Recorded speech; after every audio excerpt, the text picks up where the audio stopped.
বাবারে কি রোদ, রোদ দেখে তো মনে হচ্ছে গ্রীষ্মকাল, শীতকাল কোনো মতেই মনে হচ্ছে না। নভেম্বর মাসে এত কড়া রোদ। তো যাই হোক, দেখো বন্ধুরা, আমরা চলে এসেছি সেই অনুষ্ঠান বাড়িতে। আর এই অনুষ্ঠানটা হচ্ছে আমাদের কলোনিতেই, একদম আমাদের কোয়ার্টারের পাশে, বেশি দূরে না। আর এই অনুষ্ঠানটা হচ্ছে আমার বরের এক বন্ধু, মানে এক স্টাফের মেয়ের জন্য এই অনুষ্ঠানটা হচ্ছে। আসামে একটা কালচার আছে, যখন একজন মেয়ের ফার্স্ট পিরিয়ডস হয় তখন তারা এইভাবে করে অনুষ্ঠান করে।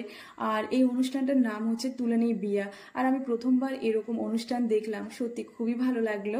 আর এখানে আসার পরে আমরা সেই মেয়েটার জন্য কিছুক্ষণ ওয়েট করেছিলাম। তার মেকআপ করতে একটু দেরি হচ্ছিল বলে তার বাবা মা বললো খেয়ে নিতে, সেই কারণে আমরা খেয়ে নিলাম।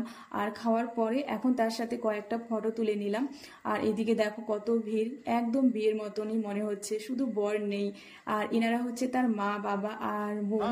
তো যাই হোক, দেখো কত ভিড় হয়ে গেছে। আর এইদিকে আমার বর সেই গল্প করছে। তো এখন প্রায় সন্ধ্যা 6টা 7টার মতন বাজে, অন্ধকার হয়ে গেছে। আর এইদিকে আমার বান্ধবীগণরা ফটো তুলছে। তো চলো, টাটা, বাই।